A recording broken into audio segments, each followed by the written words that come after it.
साथियों, आज हम एक ऐसी कहानी सुनने जा रहे हैं जिसे सुनने के बाद हम में विनम्रता का गुण उत्पन्न होगा। तो चलिए कहानी शुरू करते हैं। विनम्रता का मूल्य। गौतम बुद्ध और उनके शिष्य अपनी यात्रा के दौरान एक समृद्ध राज्य में पहुंचे।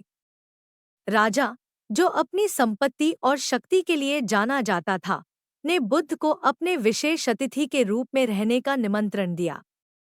राजा उदार था, लेकिन वह अपने गर्व और अहंकार के लिए भी जाना जाता था। अपने प्रवास के दौरान राजा ने अपने धन और उपलब्धियों को बुद्ध के सामने गर्व से प्रदर्शित किया।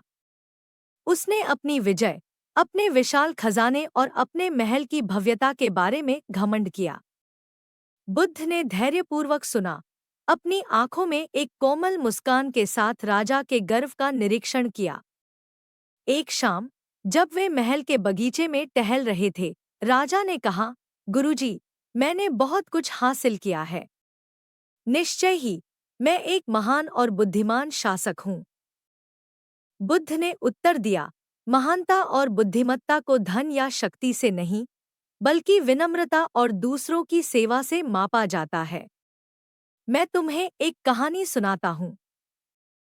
एक बार एक महान विद्वान था जिसका नाम विद्या था और वह अपने ज्ञान और बुद्धिमत्ता के लिए प्रसिद्ध था। विद्या ने अपने ज्ञान और उपदेशों को सभी के साथ साझा किया, जो सुनने के लिए तैयार थे।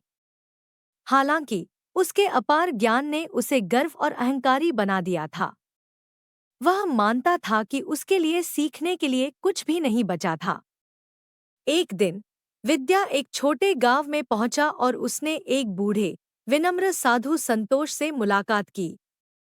गांववासी संतोष की दया और विनम्रता के लिए उनका सम्मान करते थे। विद्या साधु की प्रतिष्ठा से प्रभावित होकर उसे चुनौती देने का निर्णय लिया। विद्या ने संतोष के पास जाकर कहा, बूढ़े व्यक्ति, मैंने शास्त्रों का अध्ययन किया है और सभी प्रकार के ज्ञान में निपुण हूँ। तुम मुझे क्या सिखा सकते हो? संतोष मुस्कुराया और बोला, ज्ञान बिना विनम्रता के जड़हीन वृक्ष के समान है। यह स्वयं को सहारा नहीं दे सकता। चलो बैठते हैं और एक साथ सीखते हैं।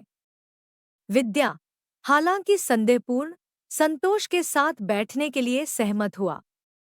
जब वे बातचीत कर रहे थे, विद्या ने संतोष की बुद्धिमत्ता की गहराई और उसके विनम्र स्वभाव की शांति को महसूस किया।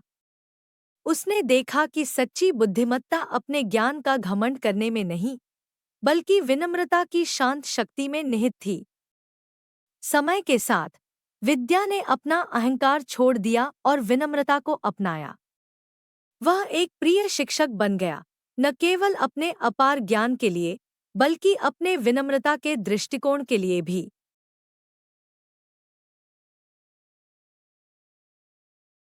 बुद्ध ने राजा की ओर देखा और कहा, विद्या की तरह तुम भी विनम्रता के माध्यम से सच्ची महानता पा सकते हो। अपने लोगों की विनम्र हृदय से सेवा करो और तुम्हें अपने धन के लिए नहीं, बल्कि अपनी बुद्धिमत्ता और दया के लिए सम्मानित किया जाएगा। राजा, बुद्ध की कहानी से गहरे प्रभावित हुआ, ने उनकी बातों की सच्चाई को महसूस किया। उसने अपने शासन में विनम्रता को अपनाना शुरू किया, अपने लोगों के कल्याण पर ध्यान केंद्रित किया, न कि अपनी महिमा पर। उसका राज्य फलने फूलने लगा और लोग उसकी करुणा और बुद्धिमत्ता के लिए उसे प्यार करने लगे। विनम्रता का सबक पूरे राज्य में फैल गया। राजा के परिवर्तन ने दूसरों को अपने जीवन में विनम्रता को अपनाने के लिए प्रेरित किया। उन्होंने सीखा कि सच्ची महानता दूसरों की सेवा करने और जीवन के प्रति विनम्र दृष्टिकोण अपनाने से आती है।